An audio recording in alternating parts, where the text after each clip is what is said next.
Z veseljem bi naredila zabaven, hiter krog vprašanj. Brez pritiska. Najbolj precenjen politični slogan. Od reke do morja. Res je. Ena oseba, ki je nikoli ne bi želela imeti v prvi vrsti na svoji predstavi. Morda kakšna Karen. Ljudem v Britaniji sem celo na odru rekel, če bo šlo vse po sreči, se morda vrnem v Iran, ker je tam manj muslimanov kot v Združenem kraljestvu. V čast mi je, da je v naših intervjujih komik Nicholas DeSantis, ki je tukaj na turneji, komični turneji s Comedy for Kobe. Dobrodošel, Nik. Hvala, Flor, hvala, da ste me povabili. Tako lepo te imeti tukaj. In želela sem te vprašati, kakšna je razlika med tokrat in prejšnjič? Ker v zadnjih 2 letih in pol tega norenja, ki se je zgodilo od 7. oktobra naprej, in protestov, ki smo jih videli v Združenem kraljestvu, dejansko si postala komična junakinja za zdravo pamet in proti tistim norcem s pro-palestinske strani. Je bilo tokrat zate kaj drugače, ker si tukaj? No, drugače je bilo, ker me ljudje prepoznajo. Prav, seveda. Zelo laskavo je, ker še nisem tako znan komik. No, v Izraelu pa si. No, na nek način, ja, različni ljudje, ravno so me prepoznali, ker ta pisarna ni bila jasno označena. Iskal sem pomoč, spraševal za pot in srečal sem Daniela, ki me je očitno poznal iz mojih YouTube videov. No, pa imaš. Ja, in ko sem iskal nadstropja, sem šel v njegovo pisarno. Rekel je, če ne najdeš, pridi v 5. nadstropje. Šel sem v 5. nadstropje in on, njegov oče ter eden od sodelavcev so gledali enega mojih videov. Ne. Gledamo enega mojih videov na YouTubeu. Prav. No, zelo sem vesela, da si imel dobro izkušnjo, ko si se izgubil v Jeruzalemu. Absolutno. Povej mi, svojo kariero si začela kot novinarka. Pravilno? In zdaj si komičarka, ki opazuje, kaj se dogaja. Bi lahko malo povedala o tem prehodu in ali misliš, da so zdaj edini ljudje, ki lahko resnično svobodno razmišljajo in govorijo, komiki? Mislim, da so res. In tudi kot komik tvegaš veliko, če prihajaš iz Združenega kraljestva. Ne vem, koliko si spremljal. Očitno imaš močno povezavo z Združenim kraljestvom. Tako sem postal novinar. To je bila vedno nekakšna želja. Veš, ko si v šoli ali ko srednji šoli, če si dober v pisanju, če te zanima svet, geografija, ima mednarodno ozadje, tako da je bilo to verjetno vedno nekako zapisano v moji usodi. In pridružil sem se BBC-ju. Pridružil sem se BBC-jevi perzijski televiziji, ki je del BBC World Service, leta 2009. Kot srednješolec v Iranu sem poslušal BBC World ali Glas Amerike. Tudi Radio Izrael, veš, tuje oddaje, da bi dobil alternativne novice. Ker so mediji popolnoma pod nadzorom države. Radio in televizija še posebej v Iranu. Ja. Tako je bila pridružitev BBC-ju zame velik korak. In mislil sem, da bom tam doma. In seveda izpolnjuje moje, oziroma mislil sem, da bo željo po ustvarjalnosti. Ja. Ampak seveda sem kasneje izvedel, da mediji, predvsem tradicionalni mediji, so usmerjeni v eno pripoved. Levičarsko, woke, globalistično. Ste to izkusili na lastni koži? Seveda. Kako se je to pokazalo in kdaj ste rekli, to ni to, kar sem mislila, da bo? Mislim, da se je zgodilo precej hitro, postopno, ampak precej hitro. Ker sem delal v redakciji BBC Persian Television, pa tudi pri BBC World TV, ki je angleški program. In kot sem rekel, sem se pridružil leta 2009, ampak leta 2016, če se ne motim, smo imeli referendum o Brexitu. Tako je. Potem je zmagal Trump. Bil je ta velik. Spor, če želite, glede podnebnih sprememb Pariške konference. Mislim, da je bilo to leta 2015. In LGBT ideologija, to so nekatera področja, ki so, veste, postala nora in eksponentno glasnejša ter vse bolj in bolj sporna, kaj ne? In seveda, če vsak dan delaš v uredništvu, imaš svoj uredniški dnevni red. In tukaj delaš za tako imenovanega javnega radiotelevizijskega servisa, ki trdi, da je nepristranski, da je za vse in od vseh, Zaposlujejo vse, ker jih plačujejo vsi, naročnina v Združenem kraljestvu. V resnici pa obstaja določena agenda in velika večina ljudi, ki delajo za te organizacije, so v določeni meri nagnjeni na levo, včasih zelo. In ko smo pokrivali te zgodbe, sem si mislil, da mi to ni všeč, ker ne moreš biti ustvarjalen in ne moreš širiti resnice. Če je celotna agenda, da je Trump slab, Brexit slab, množično priseljevanje dobre, islam pa tako zmeren, in kasneje smo prišli do Gaze in 7. oktobra. Pravite, da ni prostora za drugačno mnenje. Praktično ne, mislim, vedno je odvisno, a ne? Ampak, če želiš narediti kariero, če želiš napredovati in če želiš, si ustvariti ime, se moraš prilagoditi skupinskemu razmišljanju. In vedno sem imel težave s svojimi šefi, ker se spomnim, da smo na primer poročali o zgodbi o Trumpu. In rekel sem, ta novica, ki naj bi jo predvajali v perzijščini, je bila narejena v angleščini. Mislim, da to ni nepristransko zaradi tega in tega in tega razloga. In na koncu sem pristal v disciplinskem postopku. On pravi, ne, ti postavljaš pod vprašaj nepristranskost BBC-ja in svojih kolegov in pravim, v redu, ampak ne odgovarjate na moje točke, veste. Ampak že samo to, da si to postavila pod vprašaj, ti je povzročilo težave. To samo po sebi nekaj pove. Mislim, tudi sam sem približno 1 leto delal v iranskih državnih medijih. Zato je bilo ironično videti, da je v bistvu vse isto. Isto, ampak vsaj Iranci so glede tega odkriti, veš, ne trdijo, da so nepristranski ali glas resnice ali karkoli podobnega. Tako je vprašanje Izraela in Gaze prišlo na vrsto kasneje. Si bila takrat še vedno novinarka? BBC sem zapustil leta 2022. V redu? Torej, to je bilo tik pred 7. oktobrom. Ja. Ampak poročanje o Izraelu, o izraelsko-palestinskem vprašanju. Vedno je bilo slabo. Ja. Spomnim se, da smo imel sem spore z mojimi šefi. Naprimer, bili smo pri BBC Persian, ne? In rekel bi, veste, temu bi morali reči Jeruzalem, kot Urushalim, kar je perzijska beseda. In oni so rekli ne. Morali bi ga imenovati Al-Maqdas. In mi smo bili kot, celo Arabci tega ne imenujejo Bejt al-Maqdas. Če že, mu pravijo Quds. Bogovi. Ta Bejtul Mukada stvar, ki je predolga in malo pretežka za izgovorjavo. Torej, kompromis je bil, v redu, recimo Urushalem, vezaj Bejtul Mukadaš. Veste, to je bil stalen boj, ker je večina ljudi enotna. In to je... V bistvu je to začaran krog. Ker potem zaposlijo ljudi, ki so jim podobni, ideološko usklajeni, in občasno se skozi mrežo prikrade nekdo kot sem jaz, ampak potem bodo imeli težave.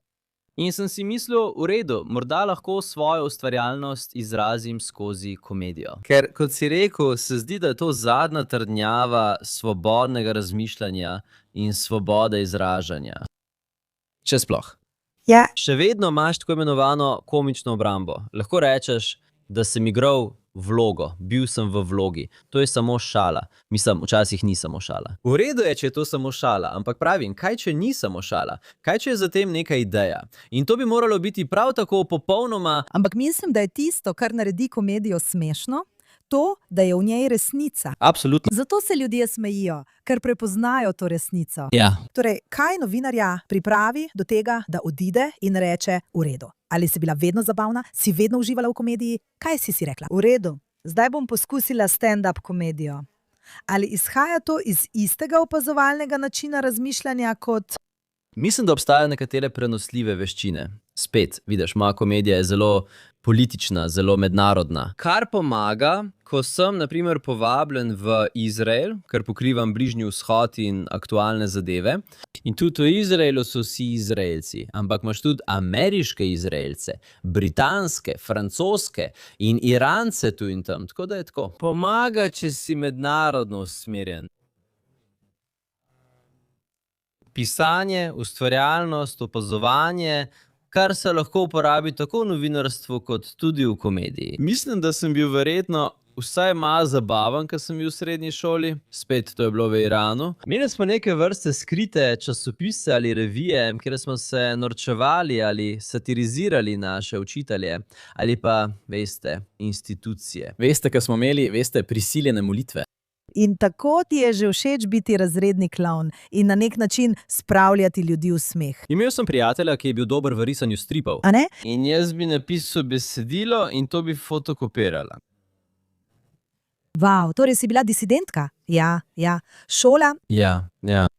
Tako da mislim, da je to samozavest. In ljudje, tudi zdaj, moji prijatelji so zdaj v Kanadi, v ZDA, veliko jih je, kot si lahko predstavljaš. Tako da vsake toliko v WhatsApp skupinah ljudje vprašajo, kaj se je zgodilo z Nikolajem. Ma kdo kopije tistih dnevnikov? Tako da mislim, da je bil to začetek. In ko sem se preselil v London, sem gledal veliko komedije. Moja žena, ki je bila takrat moja punca, je rekla, zakaj ne poskusiš sam? Vav. Tako da sem opravil tečaj, mislim, da je bilo kasneje žal za ta predlog, ker zdaj jaz potujem, ona pa je doma z otroki, ampak tako se je začelo. Wow, in potem rečeš določene stvari. Ali je bilo občinstvo, ali si vedno imela nekakšno že izoblikovano občinstvo ljudi, ki so bili naveličani woke kulture. In so iskali nekoga, ki bi preprosto povedal, kar so sami mislili. A pa si bila v nerodnih trenutkih, ko si kaj rekla in so ljudje reagirali? Vedno so nerodni trenutki, seveda, vse je odvisno od občinstva in od tega, kje nastopaš, kakšen dogodek je, in to je tudi del vznemirjanja, ker moraš raziskati svoje občinstvo. Seveda. In želiš, da se ima dobro. Ja. In nekatere stvari, ki jih rečem jaz, ali kakšen kontroverzen ali političen komik, so včasih nepričakovane. Ja. In včasih ljudje v tem uživajo, vendar jim ni vedno prijetno, ker niso vajeni slišati teh stvari, tudi če je to v komičnem okolju. To je zanimiva dinamika. Vedno se pogovarjamo s komiki. Pred nekaj večeri smo se pogovarjali z Avijem Libermanom, ki je voditelj turneje Comedy for Kobe, na kateri nastopam tukaj. In zahvaljujem se mu, da me je povabil. Ja, in hvala, da si mi pomagal priti v Izrael. Včasih pa tudi osvetlitev in način, kako so sedeži razporejeni, naredi razliko. Ker če je dovolj temno, se ljudje počutijo bolj varne, da se smejijo. Se lahko smejijo, ne da bi se počutili? Ja. Če je sedenje bolj intimno, ker je smeh tudi nalezljiv, potem pa je vprašanje, ali so na zmenku ali s svojo ženo. Odvisno. Ker včasih pridejo k meni po nastopu in rečejo, ta šala je bila smešna, ampak bil sem poleg svojega zmenka ali žene. Oprosti, če se nisem smejal. Torej, moj mož je šel sinoči na tvoj nastop. Rekel je, da je bilo veliko šal na račun žena. V redu, no pa imate. In bil je tam brez mene. Mislim, da se je lahko povsem sproščeno smejal. Upam. Veliko se je smejal. Res je. Ampak Nik, misliš, da je v Angliji postalo še posebej slabo? Ker mislim, poglej, imaš situacijo, kjer ljudi aretirajo zaradi tweetov, kjer ljudje v Združenem kraljestvu menijo, da svoboda govora velja samo za eno stran. Veš, če rečeš karkoli proti priseljencem, te aretirajo. Medtem ko lahko na protestih ob koncu tedna rečeš, ubijte Jude. Misliš, da je to težje v Združenem kraljestvu? Mislim, trenutno si glede tega v precej neugodnem položaju, kaj ne? Absolutno. Ja, to vprašanje pogosto dobim, še posebej po nastopih tukaj v Izraelu. Ja. In rečem, no, nekdo pač mora to narediti. Poskušam se pošaliti o tem, spet so šale delno osnovane na resnici. Rečem, še vedno poskušajo ugotoviti moje etnično poreklo, kaj ne? Ker si Iranka. Sem Iranka, ampak rojena v Italiji, torej sem italijanska Iranka in zdaj naturalizirana Britanka. Ampak če bi bil videti kot Anglosas, bi verjetno imel več težav. Vedno se o tem šalim, ker sem kot novinar veliko spremljal zasedanja OZN. Naprimer, zasedanja Sveta OZN za človekove pravice. In to je kraj, kjer države, kot je Velika Britanija, pridigajo in poučujejo države, kot je Iran, o človekovih pravicah in vsem tem. In pravim, in to upravičeno. Ampak pravim, si lahko predstavljate, če bi bil Iranec zaprt ali aretiran v Veliki Britaniji zaradi svobode govora? Iranska delegacija bi se pošteno spravila nad Britance na Varnostnem svetu ZN ali Svetu za človekove pravice. In res smo imeli aretacije. Znani komik Graham Linehan je bil areteran, mislim, da lani. In to je bila svetovna novica, ker je tako pomembna osebnost. Ja. Spet se šalim in pravim, morda me niso aretirali, ker bi to resnično izboljšalo mojo kariero in prepoznavnost. Ne veš, ampak to je res grozna situacija. Trdijo, da Keir Starmer brez sramu pred Donaldom Trumpom trdijo, da imamo svobodo govora in da smo na to zelo ponosni. Toda v resnici smo imeli aretacije, številne aretacije. Poskušajo uvesti zakone o bogokletju skozi zadnja vrata. Ja, Poskušajo to prikazati kot, ne vem, zakon o javnem redu ali javni varnosti, ampak so že ukrepali na podlagi tega. In prav zdaj, ko govoriva, so v Angliji zgredi zaradi grozljivega umora tega belega fanta. Tisti ubogi fant. To mi res para srce. Fant, ki ga je policija aretirala, otrok, ki je bil zaboden, ne pa tisti, ki so zabodli. Medtem ko je krvavel. Medtem ko je izkrvavel do smrti. In posnetki so objavljeni. In ja, ugani kaj, imamo nemire. In seveda naš predsednik vlade še vedno nima nobenih pomenljivih besed sočutja zanj, tako kot jih ni imel za Southport. Torej to pomeni, veste, nočem se hvaliti, ampak to naredi komedijo še bolj pomembno, ker je Levica prevzela vse. To je vse, kar imamo. To je zadnji jarek. To je to. Zadnji. Univerze, mediji, Hollywood. Mediji, sama komedijska scena, tako da ni tako, kot da bi spet se ljudem govoril, to so čudovita gledališča, v katerih nastopamo tukaj v Izraelu. Ampak konzervativni komiki v Angliji, morda jih je le peščica ali še manj, ki so že tako veliki, da so, veste, Na večjih prizoriščih. nepogrešljivi ali, če želite, jih ni mogoče odpovedati. Ampak sem se šalil. Nastopamo v kleteh, pubov, v zapuščenih postindustrijskih skladiščih, v šolah, zasebnih šolah, prizoriščih, skupnostnih dvoranah, na krajih, ki so izven običajnih poti. Ker nam v običajnih komičnih klubih ali ne bi dovolili nastopati, ali pa bi nas tako odpovedali, ko bi prejeli en jezen e-mail ali telefonski klic. Tako sem imel nastope v Angliji, kjer je prizorišče skrivnostno in obiskovalci prejmejo e-mail na isti dan, da bi zmanjšali tveganje odpovedi. In vendar, predsednik vlade trdi, da imamo svobodo govora. Zato je komedija še toliko pomembnejša. In da se vrnem na vaše prejšnje vprašanje, obstajajo ljudje, ki pravijo, wow, to je tako osvežujoče, ker je vse postalo tako dolgočasno podobno. Vsi gredo na oder in govorijo o samopostrežnih blagajnah v supermarketu, o Tinderju in Trumpu. In niti ne, jaz sem za malo, veste, dobre šale na račun Trumpa, seveda. Ampak vedno iste šale in lahke šale, katoliška cerkev, katoliški duhovniki, resno, in temu pravite norčevanje iz tistih na vrhu. Kdo je kdaj imel težave, ker se je šalil o katoliških duhovnikih ali papežu ali Trumpu? Torej oni. Sebe imenujejo, veste, uporniki. In kakšen je izraz subverzivni komiki, ampak v resnici ne rušijo nobenih pričakovanj. Samo ponavljajo iste točke, kot jih ima oblast. Podnebne spremembe, razlika v plačah med spoloma, LGBT, Gaza, priseljevanje je dobro, konzervativci so zlobni, karkoli si zamislite. Zato je politična komedija, ki se razlikuje od glavnega toka in skupinskega mišljenja, še toliko bolj pomembna. Absolutno. Ampak ti si tudi Iranka, kar pomeni, da si ti in tvoja družina, predvidevam, nekega trenutka pobegnili iz Irana, ker si tam odraščala kot otrok. Videla si, kako strupena je lahko islamizacija ali politični islam. To je vplivalo na vse tvoje prijatelje, vsi so zdaj izven države. Še vedno so ljudje, ki vsak dan trpijo, vsak dan jih ubijajo.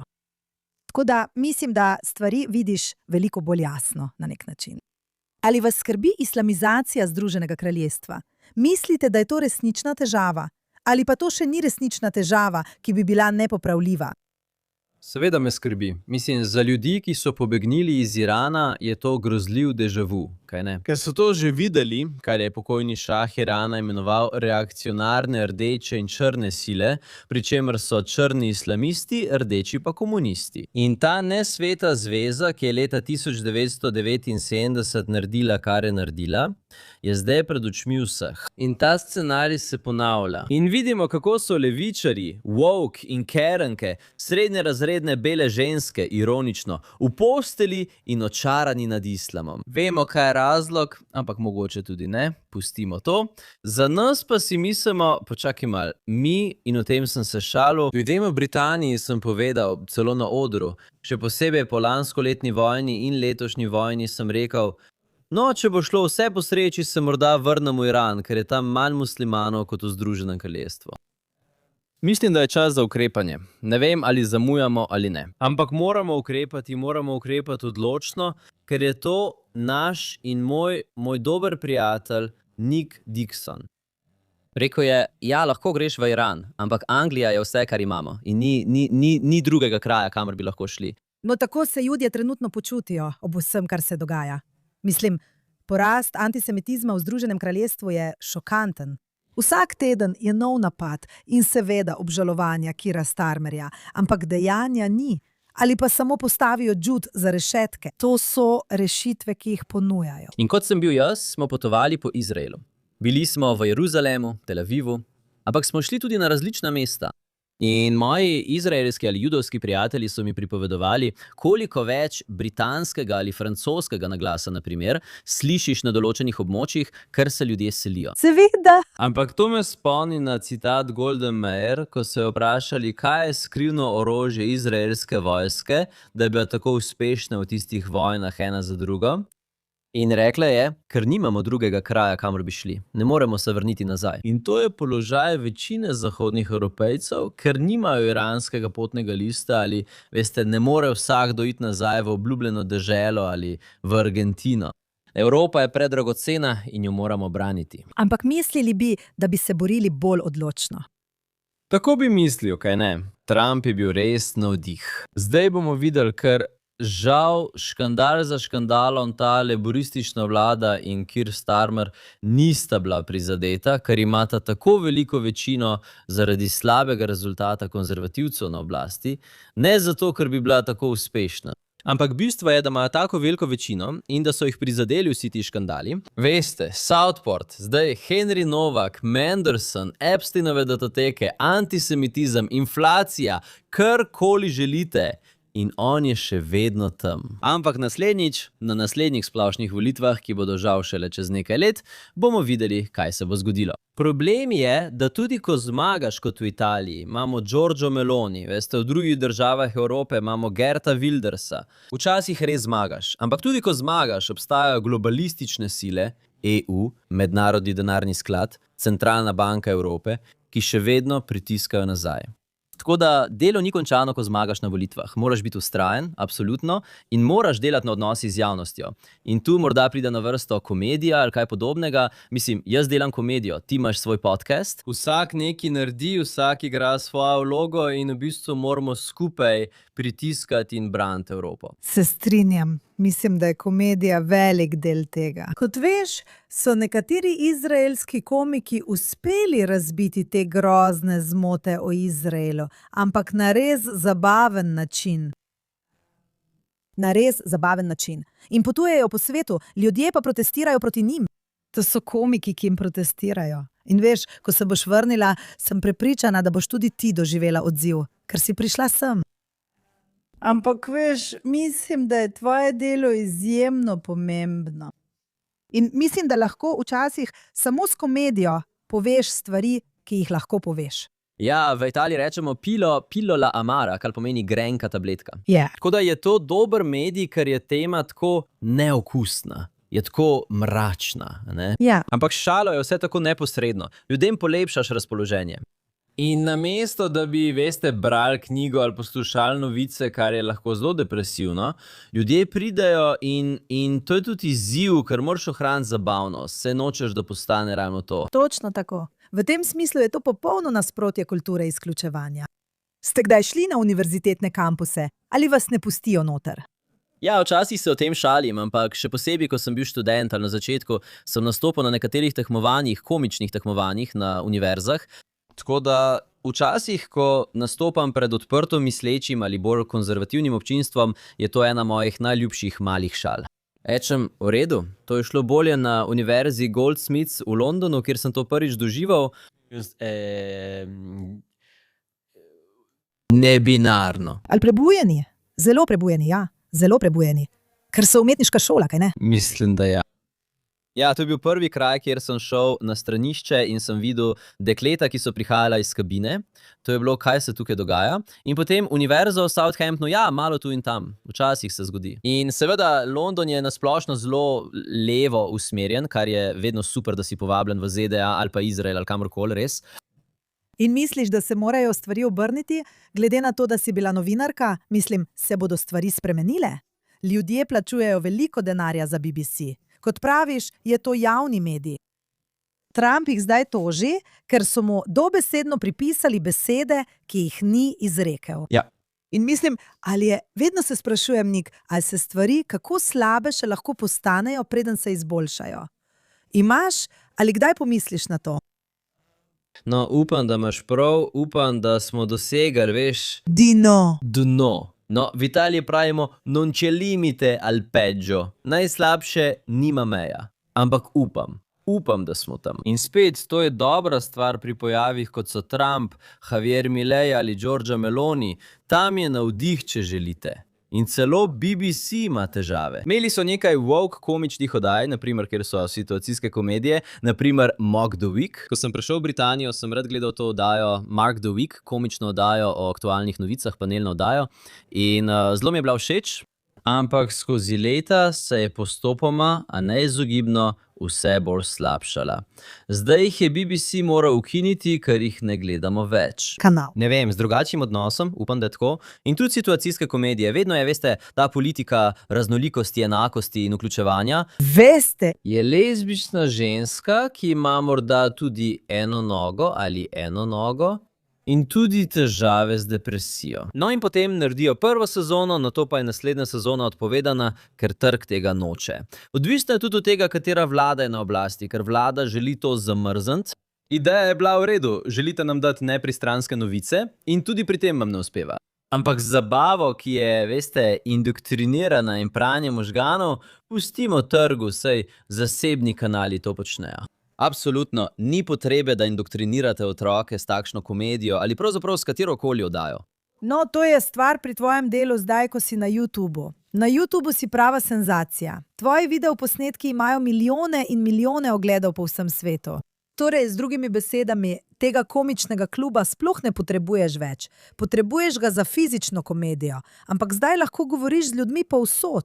Seveda je še vedno lepo biti povabljen, ampak hvala Bogu za YouTube. Letos sem z El Al, mojo prvo družbo, mojo prvo letalsko družbo, prekliči, pravkar je preklical.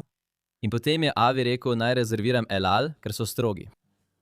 Ampak El Al je to naredil. Vse gans, ne, hvala Bogu. Ampak El Al ima dodatno plast varnosti. Tako da sem nameraval. Kako je bilo? Bilo dobro, ker te prepoznajo.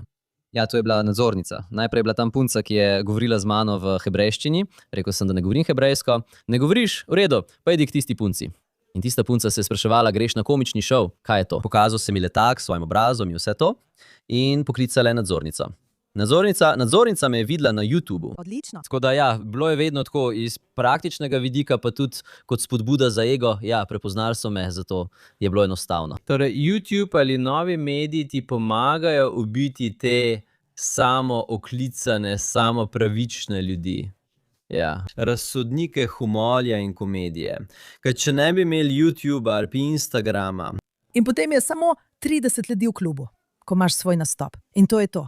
Ja. In tega sploh ne bi mogel početi, ker je tam organizator, ki je verjetno woke ali pa je preveč previden, da bi dovolil komorkoli reči karkoli, kar bi morda užalilo to londonsko občinstvo. Enako velja za televizijske producente. Zdaj pa imamo komike, ki so veliko bolj uspešni kot jaz, ki si zahvaljujoč YouTubu zgradijo svoje občinstvo in potem začnejo s turnejami. Tako ne potrebujejo teh razsodnikov resnice ali humorja. Torej, mislim, da je demokratizacija medijev z novimi mediji prinesla tako dobre kot slabe stvari. Dobro je bilo, ker se lahko ljudje, kot ste vi, izognejo takemu zadušljivemu prijemu woke elit.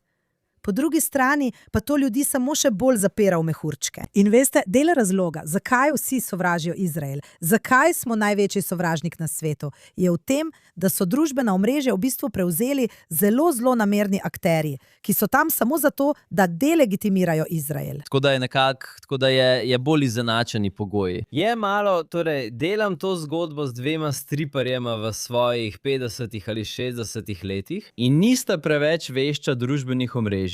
In jima ni treba biti, ker sta si ustvarila ime in postala velika v prejšnji dobi. In kapo dol njima.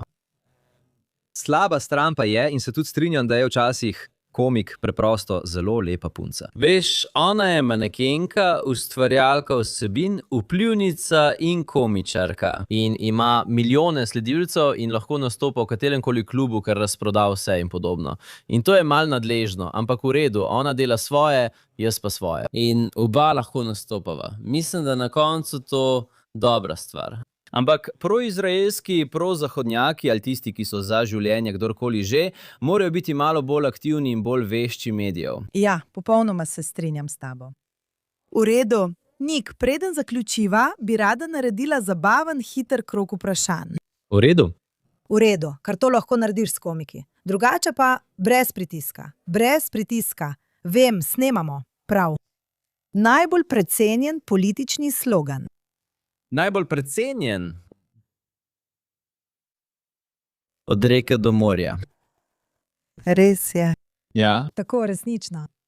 Večina ljudi, veste, ste videli tiste videoposnetke, vprašajo o redu, katera reka je to. In mi vidimo. Samo lepo se rima. Ne vejo. Ne vedo. Naslov se rima, točno tako. Najbolj podcenjena vrlina. Najbolj podcenjena, no, v tem času, govorili smo o Instagramu, družbenih omrežjih, morda ponižnost. Ja. Da, absolutno. Ponižnost je dobra izbira. Katero zgodovinsko osebnost bi si želela intervjuvati? Ena je... No, odvisno, ali je živ ali mrtev. Rad bi se pogovarjal s Silvijem Berlusconijem. Vau.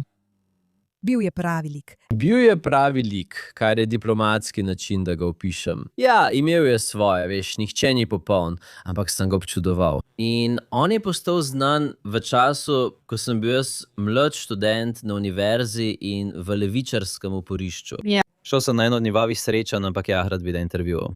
Če bi izbiral med živimi, bi rad intervjuval ali Bibija, Trumpa ali Geerta Wildersa. To je dobra izbira. Morda bomo to poskusili organizirati naslednjič. V redu. Ena oseba, ki je nikoli ne bi želela v prvi vrsti na svoji predstavi. Morda kakšna Karen. Ste že imeli takšne situacije? Da. Ste že imeli ljudi, ki so odšli, kričali ali vas smotili? Pravkar sem imel odhod, izhod, kričanje, motenje, vse sem že doživel. Sčasoma postaneš bolj trdoživ in se tudi naučiš, kako se s tem spoprijeti. Ampak spet, zahvaljujoč algoritmu in ker postajam bolj znan, če želite, čeprav morda še nismo tam, pa ljudje, ki pridejo gledat mene, običajno že vejo, kdo sem. Ampak prav sinoči v Jeruzalemu mi je ena gospa rekla, nočem razkriti šale ali karkoli, ampak sem primerjal in ta šala je postala kar divja. Vem, katera. Priznanje države Palestine. S transpolnimi, kaj ne? To je kot priznati Palestino kot državo. Je kot priznati transspolno osebo kot žensko. In potem rečem, zakaj, ampak ljudje si to lahko ogledajo na YouTubu. Zelo smešno. Hvala. Torej, ta gospa je prišla in rekla, v redu, všeč mi je oddaja, ampak ti del ni bil dober, ker si bil, veš, nespoštljiv do transspolnih oseb. Mimogrede, Moji trans prijatelji bi se temu smejali. Točno tako. ker oni, če se, veš, norčujejo iz Italijanov ali Nemcev, se mi ves čas norčujemo iz sebe. Je kaj potem narobe? Ampak ja, včasih so ljudje bolj spoštljivi, včasih pa gredo in poskušajo izbrskati tvoj naslov ali tvojega rednega delodajalca in doseči, da te odpustijo. Torej obstajajo različne stopnje reakcij. Absolutno.